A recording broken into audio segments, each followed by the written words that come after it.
Well, hi, welcome to ChessBase Workshop. I'm Steve Lopez. Thanks for clicking that link and joining us today. We're looking at ChessBase 11 new features in the software. Yes, there are still some new features we haven't covered yet.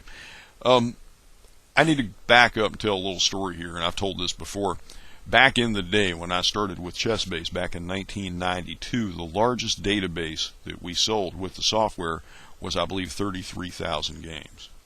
Now, if you had pretty much every disk that ChessBase had put out and you killed out the doubles, you put them all in one database and eliminated duplicate games, at that time it came to about, if I remember correctly, about 120 to 100, somewhere between 120 and 150,000 games. Sounds like a lot of games until you go into Mega Database 2010, double click, scroll to the bottom of the list, and what you're seeing here is 4,463,293 games. Actually 292 because the first entry is a text file. That's a lot of data. It's a lot of stuff. And back in the day when I was a real active tournament player and I was doing a lot of opening research trying to improve my own repertoire, you would go in and do a particular search on an opening, you'd find those games, you'd put them into a separate database, just so you didn't have to do the search again. You know, later, if it was an opening I was going to play a lot, and I'd use that database over and over again. So I'd make sure I took all the games of, say, the Austrian attack in the Pirc, and I put them into a separate database. And that way I'd have them there. And I could go in and do things like statistical evaluations, create an opening tree, and look at statistics and whatnot. You know, and it wasn't hard to pick out games that were games I wanted to look at, because I looked at primarily annotated games. I wanted to see what other people's thoughts were on the openings, as well as games of top-rated players. When you're dealing with a database, back in those days, a database of, say, 4,000 games was huge. I remember because you could only get 5,000 games or so on a 3.5-inch floppy disk. This was before CDs were the big thing. So we're going back to ancient history here. Just shortly after we stopped using bear skins and stone tools and stuff. And you had to get 5,000 games on a 3.5-inch floppy. If you had more than 5,000 games, then you had to split the database. Well, I tell you, none of my databases on openings that I played took more than one floppy. So that gives you an idea of how few games there were in a database. It was really easy to go in and visually scan and find what you were looking for. Today, it's more difficult because you have these huge databases of games, 4.5 million games. How do you find what to look at? In fact, it's not unusual to go in and do a particular search on an opening, or do a search on a particular type of endgame, or even an opening fragment, and find games well into the tens of thousands. You know, numbering that high. How do you find what to look at? So one of the things that ChessBase 11 is doing in this new version is giving you signposts of what to look for, what games are important. You can already sort games 6 ways to Sunday. You can already do searches for games in all kinds of ways. What you need to do now is find in this mass of data, what is the important stuff? Where does it lie? You know, what games do I need to look at? So there are several signpost indicators in ChessBase 11. I'm going to show you some of them. One of them is on the screen right now. Top game. That's a new column in a game list. Now, in a database like this where you're looking at a huge number of games, basically this isn't going to be that important a thing to look for. But when you're doing after you've done a search for a particular, whatever the criteria may happen to be, typically a position or an opening variation or what have you, top game is a good signpost of something to look for. And what it does, it's just games by top level players. If you scroll back, you'll find sections here where you don't have terribly strong players. Russian Women Championship 2009. In fact, it's probably a little bit, yeah, it's a league thing. Some of these players aren't very strong. You don't see the top game notation here. The main criteria for top game is the average ELO rating of the two players. You take the two players' ratings, average them together, and if it exceeds a certain number, the game gets the top game notation. And you see there are a few scattered through here. Like here's one between a couple of 2,300 level players, so that qualifies as a top game. However, even though the party line here is that it's done on ELO ratings of players, I think there's another component to this, and I'll tell you why. There are top games in here that predate the ELO system. By the way, it is ELO, not ELO. I've gone over this 1,000 times, but I'll mention it again. ELO, like right here for white, ELO black. ELO is the name of a band from the 1970s, the Electric Light Orchestra. The word is ELO. The fellow's name is Arpad Elo, the mathematician that designed the rating system with which many of us are obsessed. One of the things you'll find, and I got to try to find where I was at here, you go back into 1915, and suddenly we see top games. Well, what's the deal? There was no ELO rating system. Notice there are no ratings in these columns in 1915. The ELO system didn't come into regular use until, what was it, 1970 or 71, I forget. So how do some of these games get the top game designation? I think that somewhere inside the software, squirreled away is a little bitty list of names that certain players will always come up as top games. For example, Alexander Alekhine is here, top game. Capablanca is here, top game.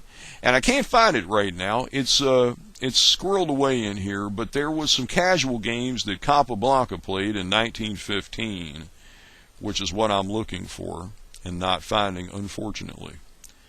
But he played some casual games, and they somehow made it in as top games. Here they are, New York Casual, Capablanca, top game. New York Casual game, top game, top game, top game. So I think there are certain players that when their names appear in here, they get a top game designation, even though they predate, in this case by more than 50 years, the adoption of the ELO rating system. But primarily, when you're getting into latter-day games, top game is based on the average ELO rating of the players involved in the game. So that's one signpost of games that you need to look at after you've done a search. Another signpost is called theoretical weight. What you'll see here is a bunch of dots. Now, I did a video on this that's out there on the internet right now. Again, it was not a ChessBase workshop video. I did it for someone else that talked a little bit about theoretical weight, but the feature was undocumented at that time. So I took a stab at what I thought it meant, and I was pretty dang close. So let me tell you what theoretical weight is. You've got dots here. You can see them, hopefully. Some of them are very faint. Some of them are a little bit darker. And you go on down the way here, and they get darker still. Here we go. We got a few here that are a little bit darker yet. And then you'll find certain, well, there was one that was just about black a few screens back. But they're varying in color, varying in darkness and intensity. Here's a bunch of real dark ones. That's not even as dark as they get. Some of them get just about black. What does theoretical weight mean? Well, it's very similar to top game. Now look at these. These are real dark right here. Very similar to top game, but with another criteria thrown in. Top game uses the average ELO ratings of the players involved in the game. Theoretical weight throws in another weighting factor, which is how recent the games are. Basically, the higher rated the players and the more recent the game, the darker the dot. If you get lighter dots, it means that the games are either older or the players aren't rated quite as highly, which is why you get back here, some games have no dot at all. Now, I know that there are some chess players that are very precise people, and they like very precise information. There is no rubric, there is no chart that shows different intensities of these dots to show you what they specifically mean. Basically, the darker the dot, the more theoretically significant the game is. The lighter the dot or the absence of a dot shows the game is not that theoretically significant based on the criteria that I have already mentioned, which is the ratings of the players and the vintage of the game, how old the game is. Okay? That's it. So don't look for a chart. There isn't one. Don't ask for a chart. We don't have one. It's just a relative thing. The darker the dot, when you're looking at a screen full of dots, the dark ones are the ones you want to be looking at. If you're looking for top level games, highly rated players, that type of thing. I'm not saying disregard the other games, because every chess game has merit on some level, even if it's to show you what not to do. Here we've got a 1600 player against a apparently an unrated player that lasted 18 moves. That could actually be highly instructive on what not to do in the opening. But the point is, if you're looking for top-level games, the top game and theoretical weight columns are something you need to look into if you're looking for absolute top-level stuff. I'll show you one more thing that's been put into ChessBase, but it requires preparation. I've shown you this before. I'll show it to you again. To do this correctly, you need to set up a reference database. It's usually your largest database, your master database. The biggest database you've got is your reference database, usually. Sometimes I switch it around. Over here I have a folder called bases, and I have a ton of databases on particular openings. Sometimes if I'm doing something with that particular opening, I'll make one of those my reference database. But in general, Mega Database will be my reference database. The way you designate it is like this. You right-click, go to Properties. You can change a whole bunch of criteria of your icon, different things about your database. One of them is a checkbox, Reference DB. That means reference database. Checking that box makes this your reference database. Okay? Very simple. So there we are. We're going to make this a reference database. Click OK. Cool thing is the icon just changed too. Did you notice that? Instead of being this big tub, it became this, which lets me pick it out very easily from a bunch of different games. But again, you right-click, go to Properties, make sure Reference Database is selected, click OK, and now you're ready to go. I don't have to open up a game list, but I want to. I'm just going to go ahead and open a game list for it. Now, you know what, on second thought, let's just go back. You can do this right from this screen. Go up here, open up a new board, just make some moves. Again, I'm just doing this as an example. And we'll stop there. I've got an opening position in the Roy Lopez. Over here in the notation pane, you notice several tabs across the top. Clicking on the reference tab searches the reference database for all games in which this position occurs. So we'll click on it. And you got to wait a little bit. It does take a little bit of time. You look down here, and it does show you down in the lower right-hand corner, where just a few moments ago I had an annoying pop-up from my computer manufacturer right in the middle of my video. Thanks, guys. Down here in the lower right-hand corner, you have a status bar that basically shows you how far along your search has progressed. It does take a little bit of time to do searches for positions. I've discussed this before, but the reason why is because if you do a header search, player name, tournament year, ECO code, average ELO rating, the things you can do in the normal search mask, it just looks at game headers. It doesn't have to look into the games at all. It just looks at the stuff that's at the top of the game, the header information.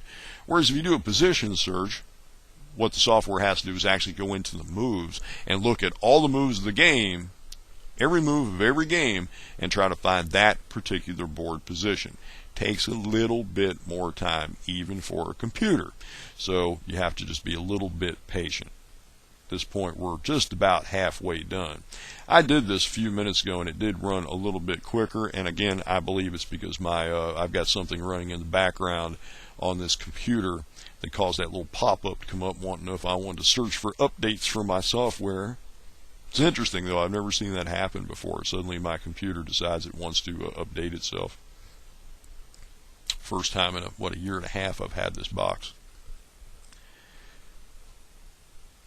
So we're up 2/3 of the way done. We are seeing results, by the way. You do see some things coming up here at the top of the reference pane, where you're starting to see just sheer numbers of games, moves with a sheer number of games for each of them. But you're not going to see the rest of this stuff until the search is completed. So you just have to be just a little bit patient, and then you'll see it all come up. What you'll notice, if you've used this before in ChessBase 10, is a column called Hot. And that's exactly where we're going. This is a brand new feature in ChessBase 11 that I want to show you. We're almost there, by the way. We're at about 10% of the way to go yet. Now we're starting to see some results. You see something does pop up in the Hot view. And there we go. We've hit 100%. And what you have probably seen before, if you've used this particular feature, is you have seen moves. It's kind of like the opening tree. It doesn't give you quite the same information. What it does give you is it gives you the moves, gives you the number of games. But what it shows you here which is kind of interesting, is hot. And what that is top level players playing a particular variation. That's what that means. If it's got a blue bar, that's a little bit cool. There we go. Now it's done. That's why some of the fields weren't filled out yet. It takes a little bit of time to cook up the information. You got the number of games, you've got the score, the weighting, from White's point of view, last played, best players, frequently played by certain players. But this is new. A little blue bar shows that it's played a little bit by top level players, not very often. You get another bar, it's a little bit bigger, it's played a little bit more often. This one is the one that's kind of theoretically significant from the standpoint of top level play. It doesn't score as well for White, but it does, of course, it's Black's move, so that would be natural.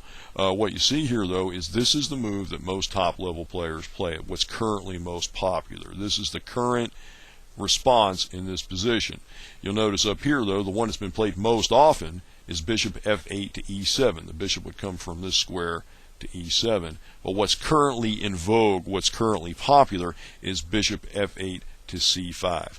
Why is this significant? Well, I'll tell you why. Because when you search a huge database of games, nearly 5 million games, 4.5 million, whatever the number happens to be. I think the new version, by the way, when Mega Database 2011 comes out, if we don't top 5 million games, we're going to be dang close.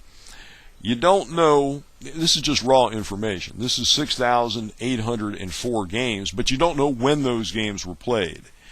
This particular variation may have been very much in vogue at some time in the distant past, may not be the new hotness, the new hot variation that all the grandmasters are playing now. What's currently in vogue, what's currently popular, what they think is currently successful. So that's what the hotness bar does. It tells you what is currently very popular, currently, and possibly very successful. So instead of bishop f8 to e7, which has been played more often, what's being currently played now is bishop f8 to c5.